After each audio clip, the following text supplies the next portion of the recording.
Mount Etna has been a legendary maternal figure in the lives of Sicilians for millennia. The highest volcano in Europe was born 500,000 years ago and has been giving birth to legends and lava flows ever since. The region's history is written in layer upon layer of rich, fertile volcanic soils and in the deep blue waters teeming with fish.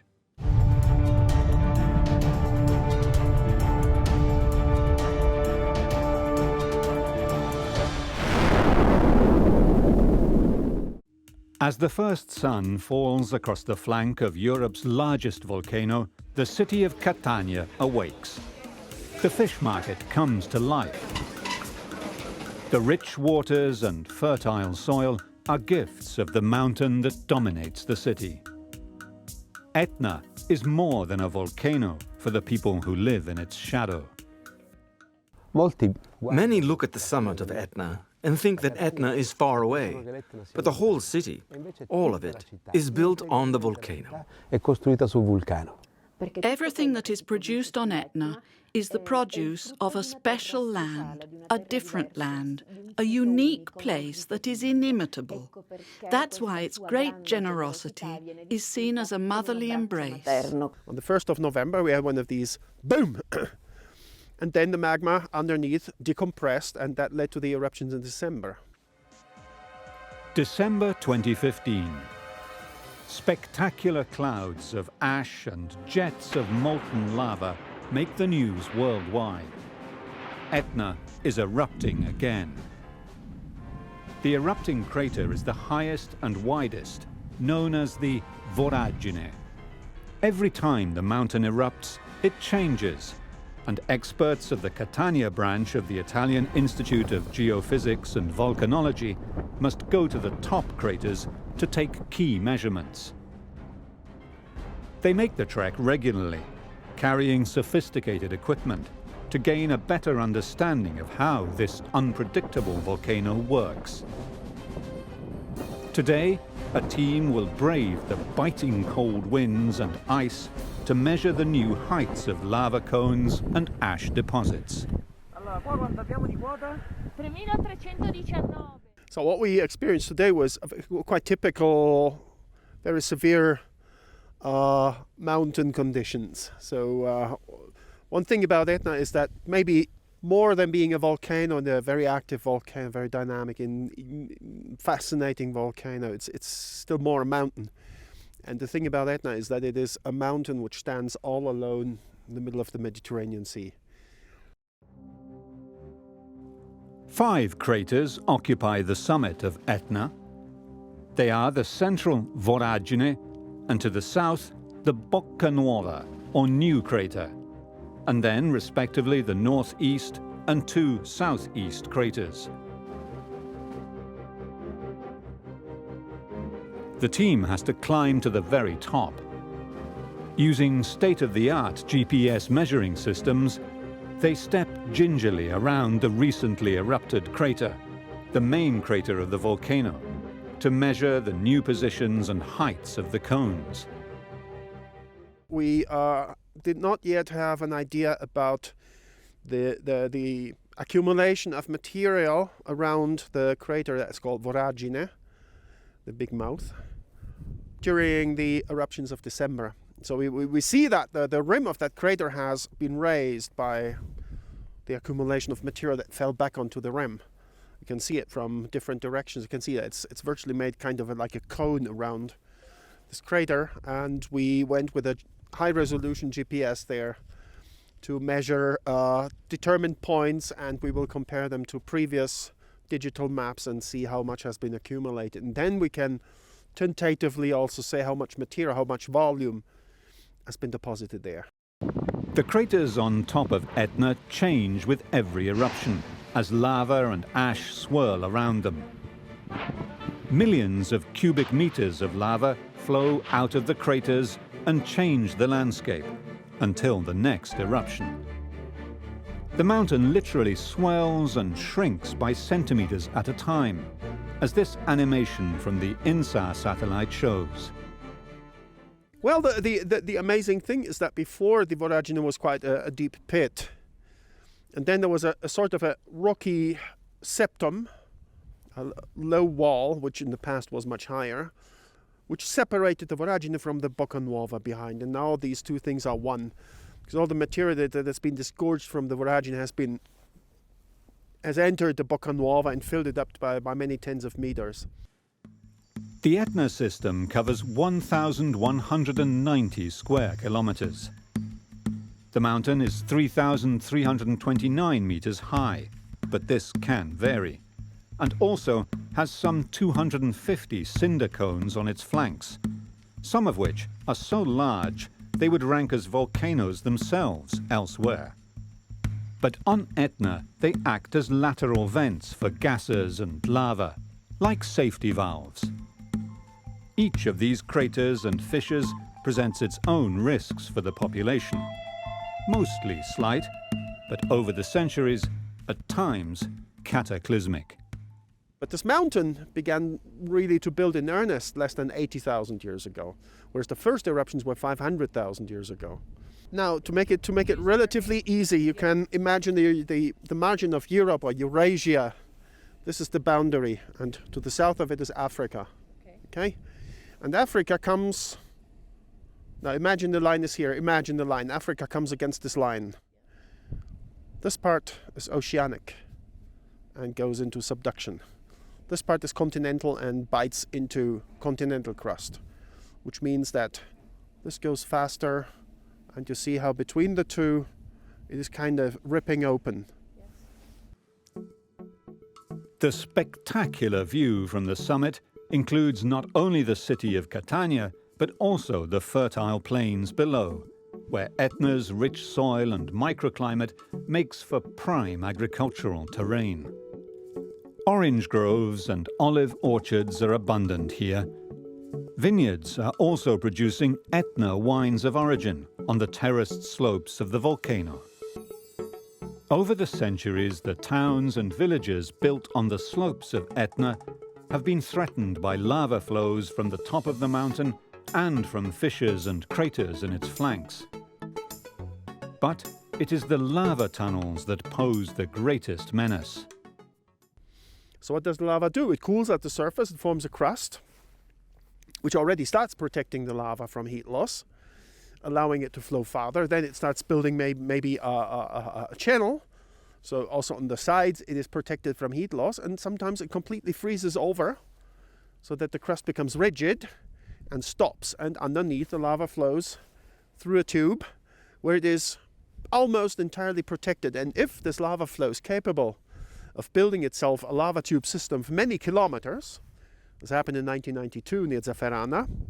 There the tube system was up to 7 kilometers long, and the end of the tube was 1 kilometer from Zafferana. It was like the crater was at Zafferana, because lava came out at nearly the same temperature. So when you when you consider lava tubes, lava flows can travel much further. It's a very, very fine thing for the lava. Over the centuries, the small towns on the flanks of the volcano have been damaged by the unstoppable lava flows.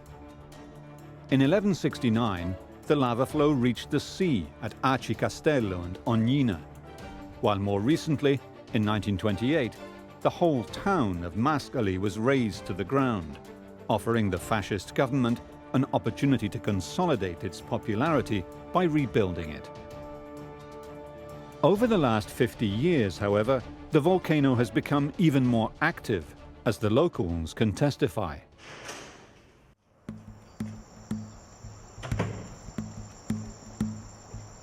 Antonio Lo Giudice runs the local newsstand.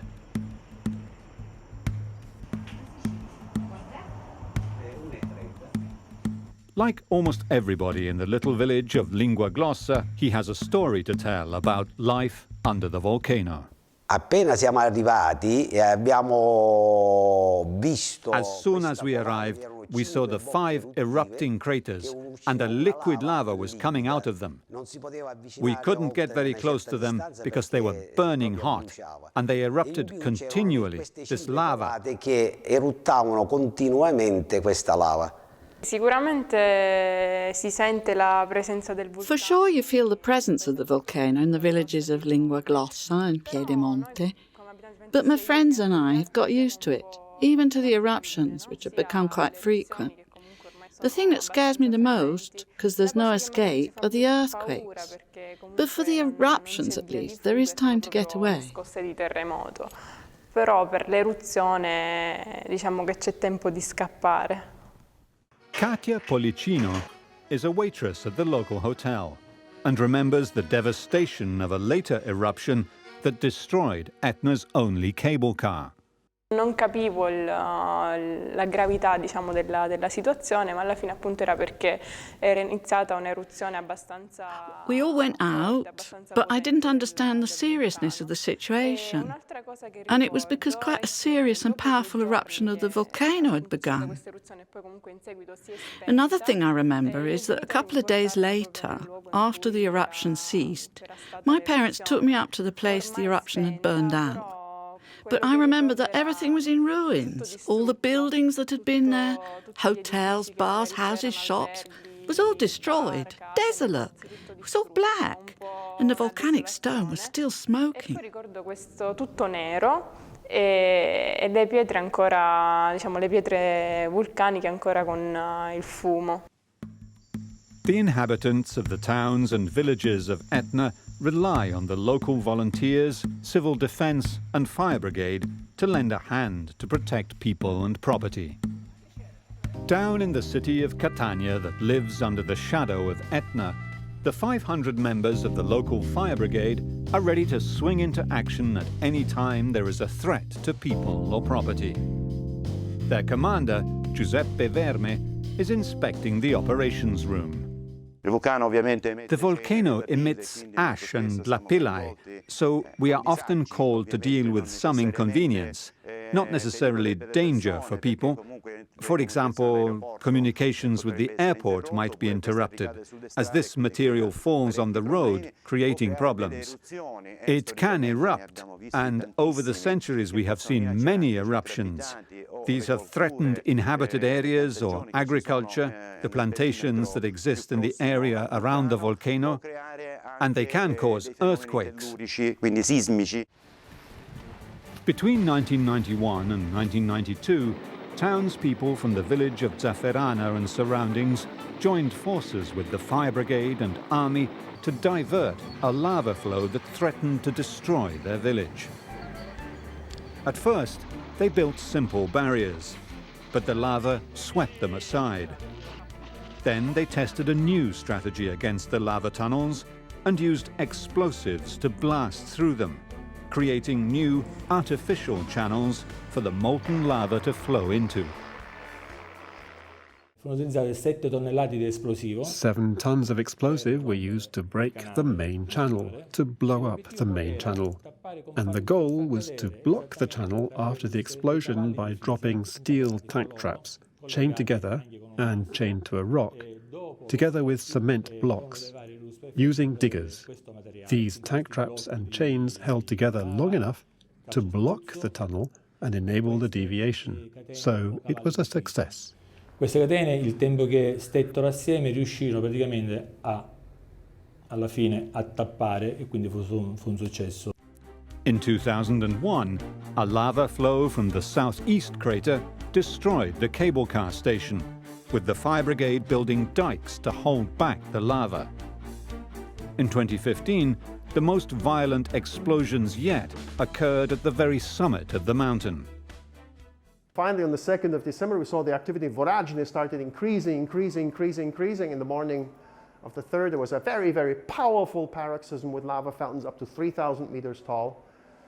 And a column that rose about 12 kilometers, and then a little more than 12 hours later, there was another one with a 15-kilometer column. So really big events, and these images circled the globe, and everybody saw these huge mushroom clouds looking like huge Plinian eruptions, you know, like Mount St. Helens in miniature, something like that, and everybody would go like, what is this Etna? The threats posed by Etna are not just related to natural calamity. Hikers and skiers can get lost in the rugged terrain, accessible only by 4x4 vehicles. Down at the fire station, the Fire Brigade's Alpine Rescue Unit packs their gear for a day of rescue training. In order to deal with situations that require particular specialities, we have the special unit known with the acronym SAF, which is a caving, alpine and river rescue team trained in these techniques so as to climb up or down difficult rock faces or operate in rivers with special equipment, and thereby make our rescue efforts more effective and contribute to the safety of our own personnel. Here on the perilous lava cliffs of Aci Trezza, close to where Etna was born 500,000 years ago, the local Catania Alpine River and Cave Rescue Unit are training with a small crane designed for steep cliff faces. The week before, a young woman fell off these same volcanic cliffs and narrowly escaped with her life. These dangerous lava outcrops were formed in an eruption by Etna millennia ago. Today, they are a part of the danger of living in the shadow of a volcano. Using a hammer, the team checks that the rock is not hollow before fixing bolts. The complex operation of mounting the crane is complete, and now a volunteer is lowered to act as the accident victim. Saving him is the task of a rescue firefighter of the Catania Fire Brigade. The jagged rocks produced by thousands of years of eruptions make these cliffs extremely dangerous. The extensible arm is designed to clear the climber and victim from the rocks. The heavy seas and massive swell are an added challenge to the day's operations. Fire Brigade geologist and squad leader Antonio Palmieri is here to oversee the exercise on these difficult cliffs. How do we know that the first eruptions were underwater? From the kind of lava flow we see at Aci Trezza, the so-called pillow lava. It's a lava flow that comes out under the sea, and since the seawater exercises pressure equally all around the rock, it creates a cushion or pillow shape. But just how dangerous is Etna? Boris Benka, back in the operations room of the Catania branch of the Italian Institute of Geophysics and Volcanology, monitors eruptions and earth tremors. For many centuries, Etna has behaved very differently from what it's doing now. So every few years there would be an eruption from somewhere on the flank. So in between there would be some activity at the summit. There would be a crater, the summit, a central crater, a single crater, and activity very often was within that crater. Very rarely it overflowed. And then every few years, sometimes every couple of decades, there would be a fissure ripping open on the side of the mountain, deliver a lava flow that sometimes would reach or come very close to inhabited areas. The volcano has never been a real threat to people, however, as the lava flows are relatively slow and the gases within the volcano are released regularly enough to avoid a truly cataclysmic eruption. All the magma that's been arriving has been going out very rapidly. And this is probably a reason why we don't have any excess magma that can destabilize the mountain in this moment. And also why this activity is so violent, because the magma rises very fast. And this means it loses much less of the gas than before, and especially gases like water vapor and maybe also carbon dioxide. But water vapor is the same that does the champagne effect. And Etna emits tremendous quantities of water vapor. So currently we know that water vapor emission from Etna varies from 1 to 2 million tons every single day. The density of Etna lava is about 3.1 or 3.3 grams per cubic centimeter, as density goes. There are more fluid lavas, but this isn't a very fluid lava. It's rather viscous, and it gives time to save human lives. Over the centuries, Etna has changed shape, rising and falling, producing new craters and lava flows. Part of the volcano collapsed 64,000 years ago, forming a massive depression in its flank known as the Bove Valley. Seen from the top on a windy day, the remarkable scale of this depression becomes apparent. It serves as a protective barrier, absorbing the larger lava flows descending towards the inhabited coastline. The rock from this collapsed wall fell towards the sea and formed a fertile plain around today's city of Giarre, a particularly productive agricultural terrain. The volcanic ash that falls on the mountain sides and millennia of lava flows have, over time, delivered their salts and minerals into the soil through erosion by the abundant waters and rain. Qual è la ricchezza vera dell'Etna? What is the real source of riches for this area? It is its incredible biodiversity. There are very few places in the world where there is such an important biodiversity in the areas of fauna, animals, vegetation, and minerals.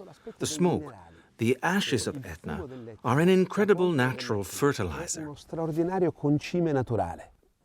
Il suolo vulcanico dell'Etna, se noi lo paragoniamo... If we compare the volcanic soil of Etna with the soils of other agricultural areas of Italy, here we have a greater concentration of minerals, heavy minerals, since this is soil based on basalt. So we have a greater concentration of magnesium, manganese, sulfur, and so forth. They are unique soils if we compare them with the other areas. Sono effettivamente suoli unici se noi li paragoniamo con le altre zone. The spectacular flora and fauna in Etna's grow zone make botanical parks like this one a destination for plant lovers from across the globe. Mario Faro is a botanist and runs the largest nursery for Mediterranean plants in the whole of Europe.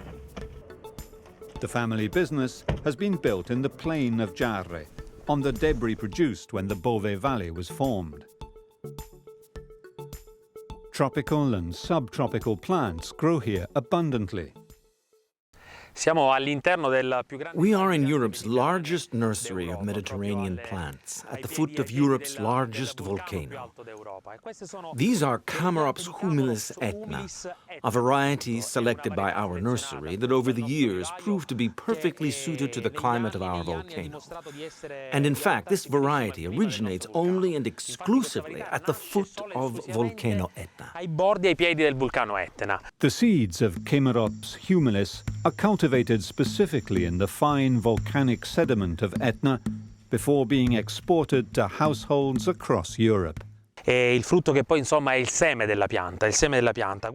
fruit or seed of the plant, this is the seed of Camerops Etna, once gathered has to be subject to a very important, I'd say, fundamental series of operations for it to grow. The seeds are detached from the branch and dried in the sun. They are sun-dried, and then the seed husk is removed, and the seeds are placed on a very fertile layer of volcanic soil so that they can sprout. Uno strato fertilissimo di terra vulcanica affinché questi possano quindi germogliare.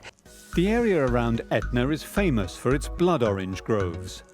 The constant fertilization of the soil with volcanic ash and the abundance of minerals in the earth make this terrain especially suited to citrus fruit orchards. The volcanic soil is a black soil. Here we have a sod of it, as you can see. It has an intense color. It is an incredibly soft soil, as you can see. It is a gift of the volcano, a gift of Etna in particular. The company is trying out new methods of irrigating the citrus fruit for which it is world famous. The nursery is actively experimenting with new varieties of fruit, such as the orange and tangerine cross. Here we have a selection of more than 30 types of citrus fruit that go from the orange, the red Tarocco Sicilian orange, to the Syracuse lemon via the tangerines and mandarins and grapefruit. We wanted to build this citrus fruit garden around this house, this typical 19th century Sicilian house, to carry out tests and experiments. Una nostra sperimentazione. Oranges are harvested from autumn to spring and make their way to the world's markets in the form of fruit and juice. Although competition is strong, there is nothing like the Etna blood orange. Our oranges, the red orange, the orange that Sicily is so famous for the world over, grows, well, in almost any soil, but only in our area of Catania does it have the nutritional qualities that distinguishes it globally. That is, the red flesh. The same plant, the same variety of citrus fruit, if we plant it in Tuscany or in Calabria or Puglia, will never have that intense color, the tannins, that strong taste that is characteristic of the blood orange. This is due to the volcanic terrain, but also due to the temperature variations between day and night that we have in this area. The nursery also experiments with exotic plants and has developed a new variety of the original Australian native Eugenia plant, one that now bears the name of Etna. This is the pride of our company, the result of a 10-year-long experiment, research that lasted a decade. This is the Eugenia Etna fire. Etna fire because the new plant has this dark red color. The microclimate that Etna creates is extremely favorable even to equatorial plants. The tropical greenhouse is home to a number of African and South American plants, but outside, the volcanic soil and favorable all-year-round temperature allows even the most exotic plants to thrive. Yes, this is one of the greatest attractions of our botanical gardens, Radici Pure. It is the Corycia alsina. It is certainly more than 1,000 years old. It is very special because it contains more than 5,000 liters of water. And this is nothing less than a container, a water reserve, allowing it to survive during droughts because it has this water reserve inside. Etna is a generous giant, with many more surprises in store. The unique terroir in the shadow of Etna hosts centuries-old vineyards that are serving a growing niche market for Etna wines. Connoisseurs are rediscovering Etna's native Nerello Mascalese grape. Here on the northern flank of Etna lies a vineyard run by the Firiato company. Vincia Novara di Gaetano is the owner.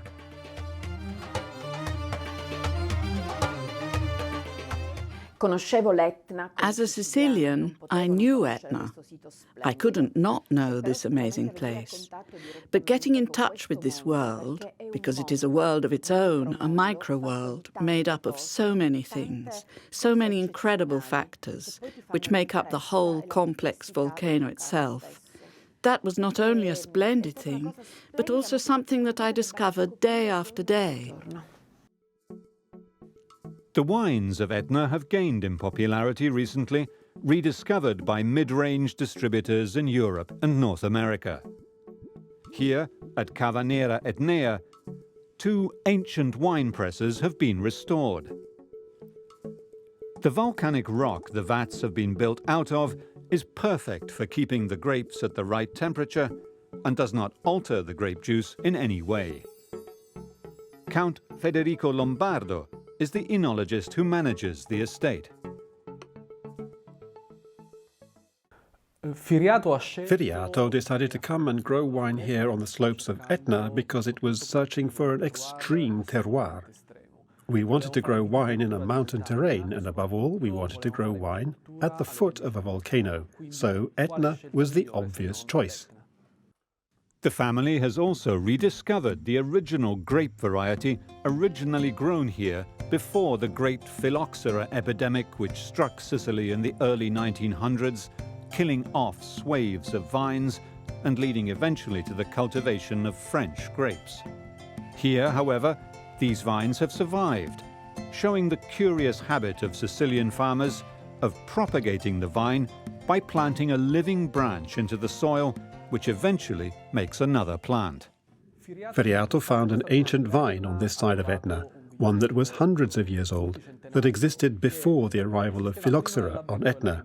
These are real sculptures in wood, and we proceeded to date them thanks to the University of Palermo and the CNR, above all to establish the genome and to find out if these plants are indeed older than 100 years and have the same genetic background as the modern ones.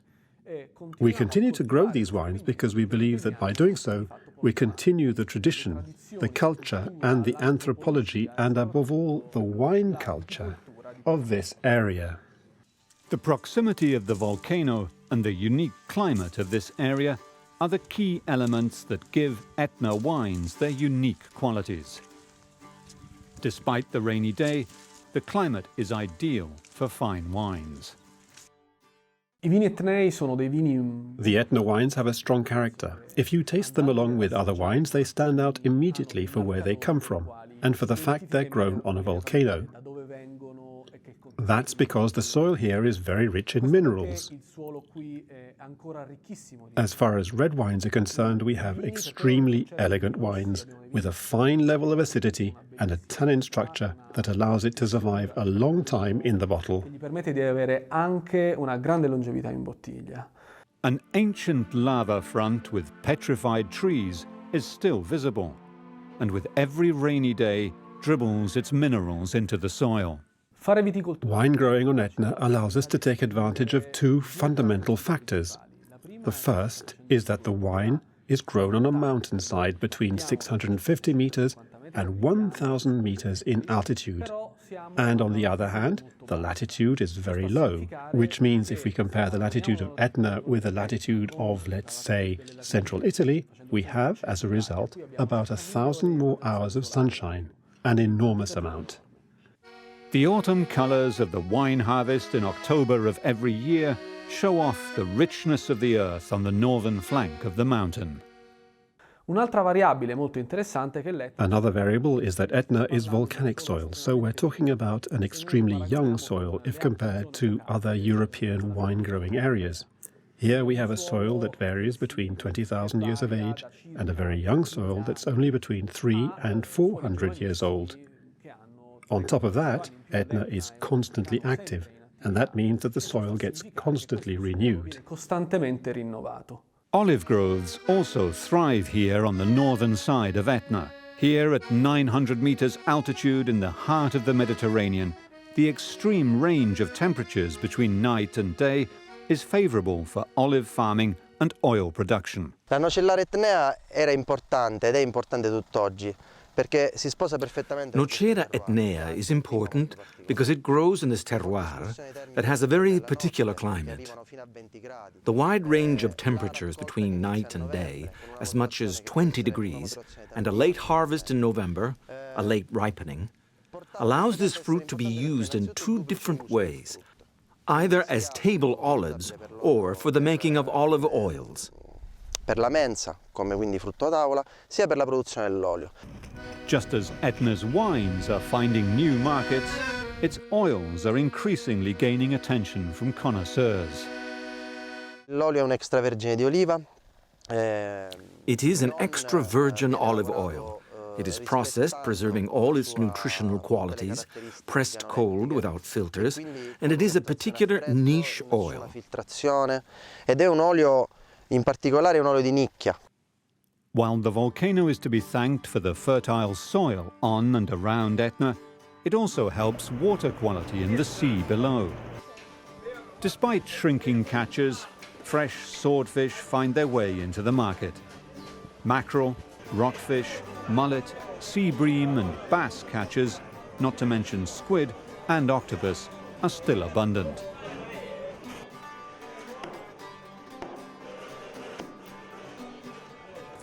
The fishing village of Arcitrezza is built on lava, and its marine reserve water is a mixture of oxygenized fresh water and seawater. It is an excellent environment for plant life and, of course, therefore, for fish. Local fishermen attribute the tastiness of the fish to a special plankton that grows where fresh water from Etna mixes with the sea in a unique, hyper-oxygenized environment. Who likes to feed on this kind of plankton? None other than the famed gambero rosso, the prized red prawn. Even the sea profits from the presence of Etna. A particular algae grows on the lava rocks, and it is particularly tasty because it is enriched by the mineral salts in the volcanic rock, so the fish that eats this algae is particularly tasty too. So even from a purely culinary and gastronomic point of view, Etna is extra rich even under the sea, because it gives the fish a unique taste. The quaint coastal fishing villages along the seashore under Etna have formed a consortium known as the Etnean Riviera of Cyclops and Lava, with the goal of supporting, sustaining and modernizing the local fishing trade while still maintaining the unique cultural heritage that attracts tourists to historic fishing villages like Ognina and Aci. In fact, the transparent waters here in the shadow of Etna have been giving rise to a blue economy in the region over the last decade. Sicily has established an official fisheries production district in the Mediterranean, which now includes more than 140 companies across the fisheries sector. Today, the district reaches more than 265 million euros in sales, 60 million euros of which are exported abroad. By investing in aquaculture innovation and modernizing its certification process, the region is taking steps toward preserving its ancient fishing grounds for future generations. As the sun sets on Aci, the local fishmongers are preparing to hand over their catch to portside restaurants. Nearby, a famous chef prepares the marine fare to the highest standards of Sicilian cuisine. It is an art to prepare fresh fish, squid, octopus and crustaceans, both grilled and raw. Tourists flock to enjoy a typical Sicilian evening of fun, food and dancing. As the festivities wind down, the stars come out over Mount Etna, signaling it is time for the night fishermen with their lampada nets to begin their rounds, rowing silently, their lamps illuminating the limpid waters below the lava cliffs. Catania is alone with the mountain.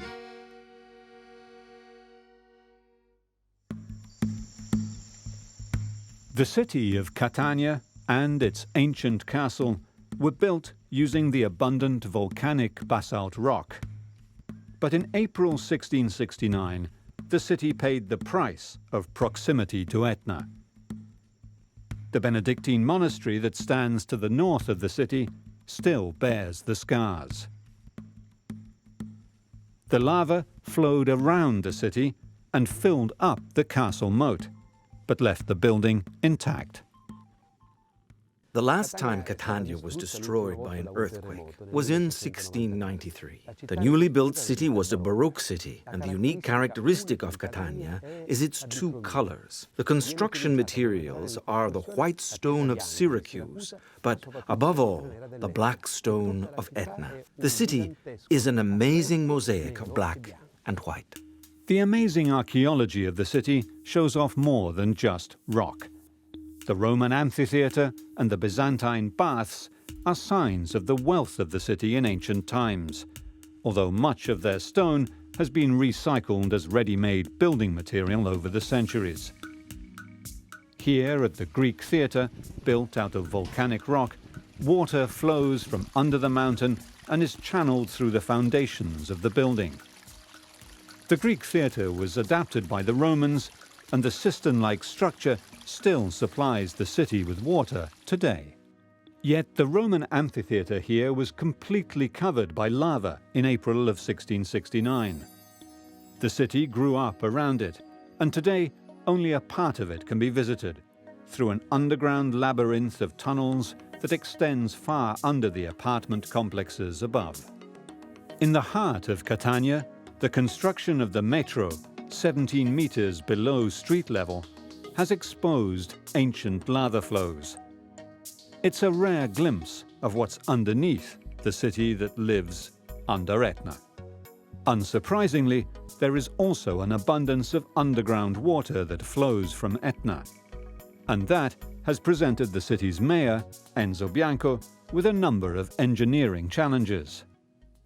Wherever you dig in the city, you find Etna. And often, together with Etna, you find water. And there are very deep water springs, because during the winter, Etna is covered in snow. And during the summer, the snow melts, making water one of the great riches of the city. The whole city is built on the volcano. Here, just off Catania's bustling fish market, is the city's main cathedral. At the altar, St. Agatha, whose icons and souvenirs are ubiquitous throughout the city. The local saints, Agatha and Giles, have done their part in protecting the city. Every year, their festivities last for days, and their protective actions are celebrated. The people of Catania aren't afraid of the mountain. Here we call it a montagna. We have a very close relationship with it. Etna is a part of the city's life. It is a part of the character of the city and its inhabitants. And if I were to describe the city, I would call it volcanic. For the people here and for myself, it's certainly a female. It's very typical Sicilian mama who describes in the kitchen trying to figure out what's going to be for dinner. And being slightly confused every now and then, a little bit angry, very generous, but every now and then she's going like, "Pah! Do respect me!" And people do. The mountain is watched 24/7 from the operations center in the Catania branch of the Italian Institute of Geophysics and Volcanology, which monitors parameters from sensors dotted all around the volcano and Sicily. So yeah, basically we're measuring everything that can be measured in volcanic and seismically active areas. So we measure seismic activity. We have seismic stations of different types, and most of them are digital, nearly all of them. And we measure ground deformation, whether the volcano is swelling or subsiding or the flanks are shifting away or something like that. We measure the gas emission, we measure gravity, we measure magnetism, we measure heat emission. And we have a radar to measure solid objects being ejected from the summit, and to measure the quantity and the speed, because it's the same principle that works for cars driving and being shot with a radar. All tremors are recorded, but only those above 2.4 on the Richter scale are reported to the civil defense authorities.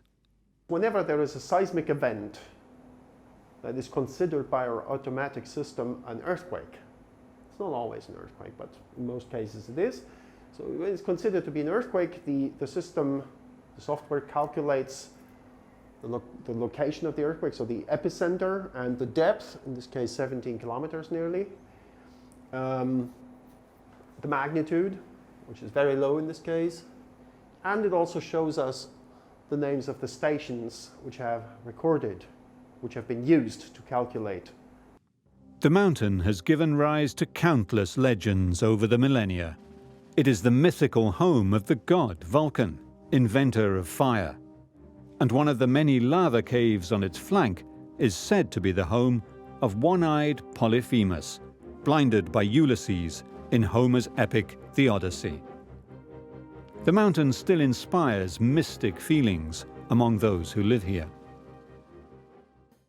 But there's obviously a very spiritual dimension to it, and I think that's many people feel it. They go there, they go like, here's something. Goes close to religious in some cases. For some people, it's a place where they really get in touch with God. È chiaro che il vulcano emana delle energie. Obviously, the volcano gives off energy, strong energy that you can feel. Some people can become more or less nervous. Others are compatible with this energy field that invades and pervades you, that accompanies you. So if you get carried away by this world, this energy that is expressed by the nature that surrounds us, it can be a cathartic moment that you can share, a moment in which you become part of the mountain, of this unique place that should be lived fully. Di questa terra unica che va vissuta nella sua pienezza. The sun sets over Etna, and the lava flows and ash fields that have turned this area of Italy into a Garden of Eden. where agricultural produce is both abundant and of high quality, under the spectacular peak of Europe's most active volcano.